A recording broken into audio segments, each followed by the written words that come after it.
The atmosphere in Los Angeles has been nothing short of electric ever since Logan Spencer made the unprecedented decision to defect from Forrester Creations and launch her highly anticipated Hope by Logan line. The media frenzy surrounding this monumental shift in the fashion industry has been deafening, completely eclipsing Eric Forrester's highly publicized return to haute couture. At Logan Creations, the energy was palpable. Katie Logan Spencer and Bill Spencer were basking in the glory of their strategic masterstroke, having successfully hijacked the international press corps and positioned their new fashion house as the ultimate powerhouse in the city. Hope, despite her crushing guilt over alienating her mother, Brooke Logan Forrester was preparing to step onto the runway and claim her destiny. However, beneath the glitz, glamour, and flashing cameras, a sinister plot was brewing in the shadows, one that would soon turn this triumphant celebration into a horrifying tragedy that will forever alter the landscape of the bold and the beautiful. Across town at Forrester Creations, the mood was apocalyptic. Steffy Forrester Finnegan was forced into extreme damage control mode, desperately trying to reassure the fashion world that her family's legacy was not crumbling under the weight of Hope's sudden departure. But behind closed doors, Steffy's frustration was rapidly mutating into a dangerous, blinding rage. She viewed Hope's defection and Katie's ruthless poaching not just as a shrewd business maneuver, but as a deeply personal, unforgivable attack on the Forrester family. Steffy has always been the fierce, unwavering protector of her family's empire, often going to extreme lengths to neutralize any perceived threats.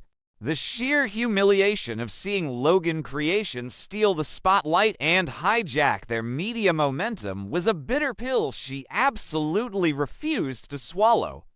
Consumed by her thirst for retaliation, Steffy devised a calculated, malicious plan to publicly humiliate Katie and Hope in front of the very media they had stolen. Steffy's scheme was rooted in sabotage, a desperate attempt to plunge the Hope by Logan launch into literal and figurative darkness. Her intention was never to cause physical harm or put anyone's life in jeopardy. She merely wanted to orchestrate a humiliating blackout, a catastrophic electrical failure that would ruin the live stream, embarrass Katie in front of the world, and prove to the fashion industry that Logan Creations was an amateur operation incapable of handling a major, high-stakes event. Steffy managed to secretly tamper with the venue's electrical system, aiming to trigger a harmless but highly disruptive power outage right at the climax of the show. In her mind, this was a justified, strategic counterattack in the ruthless corporate war that Katie had initiated. However, Steffy severely underestimated the volatility of the equipment and the deadly, uncontrollable chain reaction her tampering would unleash. As the Hope by Logan fashion show commenced, the runway was a spectacular vision of dazzling designs and high-energy music. Deke Sharp's creations were a massive, undeniable hit, validating Katie's risky decision to hire him as the lead designer. The crowd was mesmerized, the cameras were flashing incessantly, and for a brief, beautiful moment, Hope felt the exhilarating rush of true independence and professional success. She walked down the runway to thunderous applause, her creative vision finally coming to life under the banner of her aunt's company. Katie watched from the sidelines, beaming with immense pride, her heart swelling with the triumph of having built something spectacular from the ground up despite the fierce opposition. Bill Spencer stood beside her, his chest puffed out with characteristic arrogance, reveling in the crushing blow they were dealing to Ridge Forrester and the rest of the Forrester clan. It was the absolute pinnacle of their success, a moment of pure, unadulterated euphoria. But the triumph was violently, horrifyingly cut short. High above the stage, the heavy, industrial lighting rig, severely compromised by Steffy's electrical sabotage, began to fail. A sudden, massive short circuit sparked within the tampered wiring, sending a dangerous, overloaded surge of electricity through the intricate system. The brilliant stage lights flickered ominously, casting eerie, erratic shadows across the runway and the faces of the confused audience. The upbeat, pulsating music distorted into a jarring, deafening static, and the joyous cheers of the crowd morphed into a collective gasp of confusion and rising panic. Then came the terrifying, metallic groan of the heavy iron rigging snapping under the sudden electrical failure and immense structural stress. The sabotage had completely bypassed the venue's safety mechanisms, causing the massive metal structure holding dozens of heavy stage lights to violently detach from the ceiling. Time seemed to slow down to an agonizing, nightmarish crawl as the colossal metal lighting rig plummeted toward the runway below. Hope Logan Spencer, blinded by the remaining erratic spotlights and completely disoriented by the sudden chaos, stood frozen in the absolute center of the stage, directly in the drop zone of the falling debris.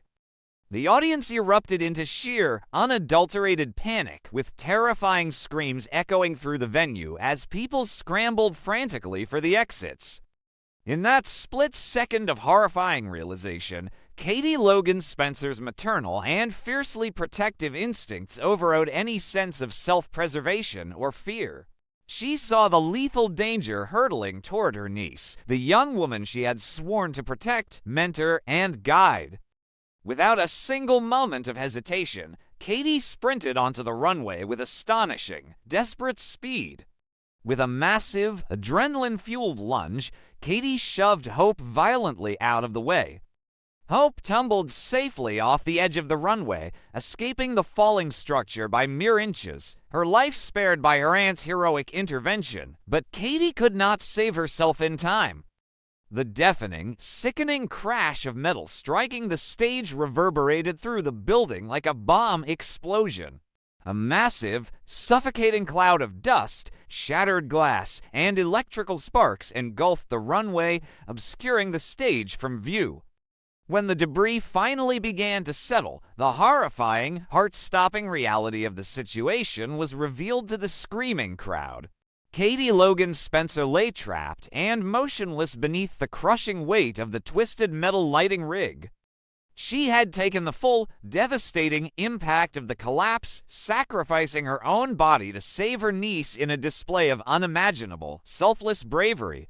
The aftermath of the collapse was a scene of absolute devastation, trauma, and pandemonium. Bill Spencer, who had been gloating and celebrating just moments prior, witnessed the love of his life being crushed before his very eyes. The charismatic, untouchable billionaire mogul was instantly reduced to a frantic, terrified husband witnessing his worst nightmare unfold. Bill let out an agonizing, soul-shattering roar, sprinting toward the collapsed stage with a reckless disregard for the live electrical wires and sharp, jagged metal surrounding the area.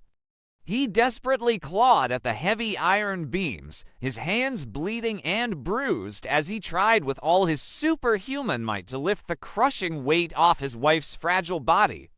"Katie, stay with me. Don't you leave me," he screamed, his voice cracking with a raw, primal terror that no one had ever heard from the usually stoic Dollar Bill Spencer. Paramedics arrived on the scene within minutes, navigating through the hysterical, fleeing crowd and the dangerous wreckage of the fashion show. It took a highly coordinated effort with heavy hydraulic rescue equipment to carefully lift the massive metal rig off Katie's broken body. She was completely unconscious, her breathing dangerously shallow, and the initial medical assessment by the first responders was exceptionally grim. The paramedics stabilized her on a rigid backboard, their faces tight with urgent professional concern. The devastating, life-altering diagnosis was quickly whispered among the medical team as they worked frantically. Katie had sustained a severe, traumatic spinal injury. The crushing weight of the metal had severely damaged her vertebrae, leaving her in critical condition and facing the terrifying, highly probable reality of permanent paralysis. As they rushed her out of the venue and into the waiting ambulance, the flashing red lights painted a grim, haunting picture of the tragedy that had just unfolded. Back at the ruined venue, the initial shock morphed into a lethal, venomous rage for Bill Spencer. As he watched the ambulance speed away toward the hospital, the desperate tears in his eyes were rapidly replaced by a cold, murderous fury that chilled the blood of anyone standing near him.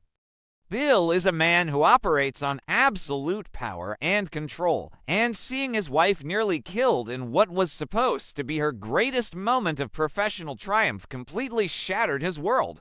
He immediately recognized that this catastrophic failure was no mere accident. The precise timing, the specific electrical failure right at the climax of the show, it all reeked of targeted, malicious sabotage. Standing amidst the smoking ruins of the Logan Creations launch, Bill made a chilling, unbreakable vow to the empty room. He swore on his life, his family, and his entire empire that he would use every ounce of his vast wealth, his extensive media influence, and his ruthless underworld connections to hunt down whoever was responsible for this catastrophe. He vowed to see them locked in a concrete prison cell for the rest of their miserable lives, promising a vengeance so severe and unrelenting it would shake the very foundations of Los Angeles. Meanwhile, the horrifying news of the catastrophic accident spread through the city like wildfire, eventually reaching the Logan estate, where Brooke Logan Forrester was isolated in her own bitter, resentful misery. Just days prior, Brooke had aggressively confronted Katie at the Logan offices, violently smashing a television monitor in a fit of maternal rage and officially, cruelly disowning her sister. She had declared Katie her #1 enemy, blaming her for stealing hope and fracturing their family beyond repair. But when the horrifying phone call came from Liam, informing her that Katie had been crushed by falling metal and was fighting for her life with a severe spinal injury, Brooke's world completely collapsed inward.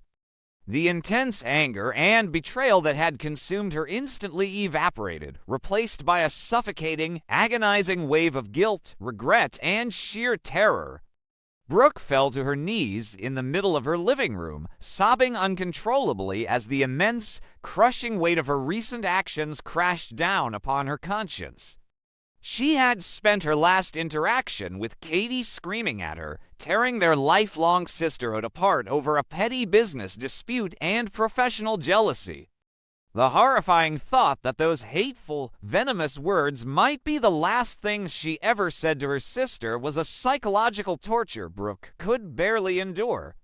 She was torn apart by the unbearable realization that she had completely failed to support Katie, that she had let her pride, her ego, and her possessiveness over hope blind her to the unbreakable, sacred bond of family. Brooke realized with sickening clarity that while she was busy holding a bitter grudge and plotting revenge, Katie had just sacrificed her own life and mobility to save hope from certain death. The sheer, breathtaking selflessness of Katie's heroic act stood in stark, humiliating contrast to Brooke's recent vindictive, selfish behavior. Brooke rushed to the hospital in a state of absolute panic, her mind racing with desperate, bargaining prayers for Katie's survival. She desperately needed the chance to apologize, to beg for forgiveness on her hands and knees, and to take back every terrible thing she had said during their explosive fight. She found Liam and Hope in the sterile waiting room, both covered in dust, soot, and trembling with profound shock. Hope was completely inconsolable, weeping hysterically over the fact that her aunt had taken the devastating blow meant for her. Brooke pulled her traumatized daughter into a desperate, tight embrace, the two women united in their overwhelming grief and terror. The corporate war that had so bitterly divided them now felt sickeningly trivial, utterly meaningless in the face of life, death, and permanent disability. Brooke vowed to stay by Katie's side day and night, praying for a medical miracle to heal her sister's shattered spine and begging the universe for a second chance to be the sister Katie deserved.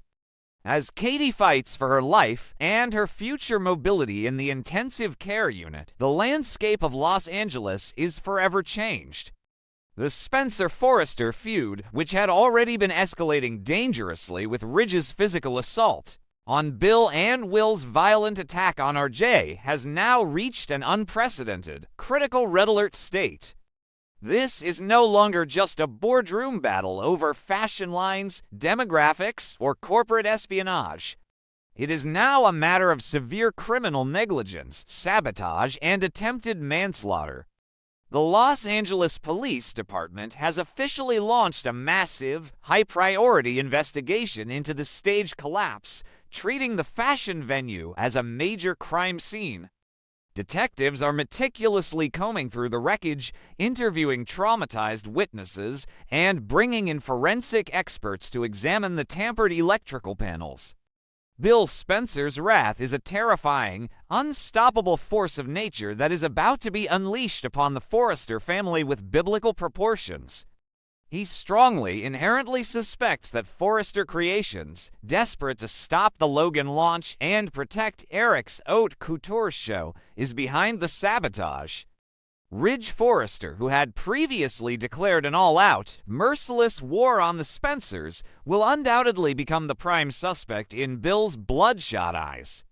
The tragic irony is that Ridge, despite his intense anger and recent violence, would never orchestrate a physical attack that could harm Hope, Katie, or anyone else.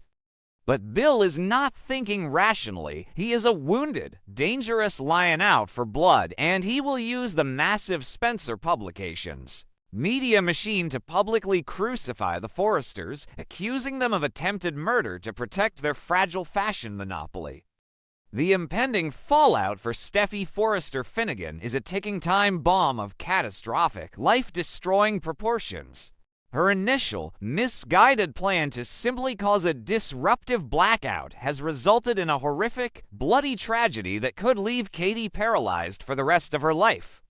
Steffy is currently unaware of the full, devastating extent of the damage she caused, likely sitting in her office believing the short circuit was just a minor, embarrassing glitch in her revenge plan. However, when the news breaks that her sabotage caused the heavy rig to collapse and crush Katie, the guilt, horror, and sheer, suffocating panic will consume her entirely. Steffy is not a cold-blooded murderer, but her reckless, vindictive actions have crossed a dark line from which there is absolutely no return. She will have to desperately, frantically cover her tracks as the police and Bill Spencer's ruthless private investigators close in on the truth. If the truth of Steffy's direct involvement in the sabotage is exposed, the consequences will be utterly apocalyptic for everyone involved.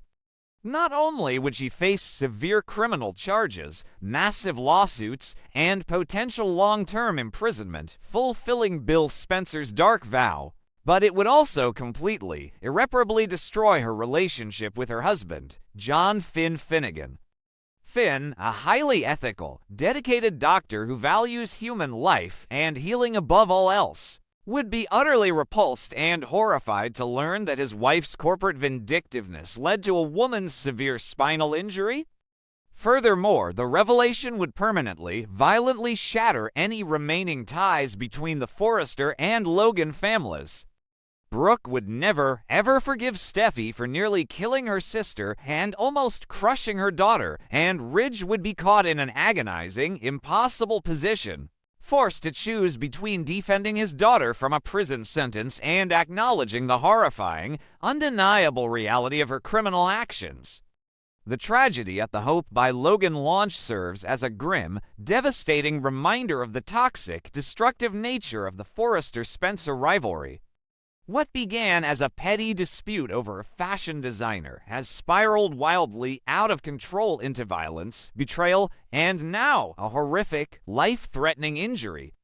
Katie Logan Spencer, a remarkably resilient woman who has already survived heart transplants, kidney failure, and immense personal struggles, now faces her most grueling, terrifying battle yet.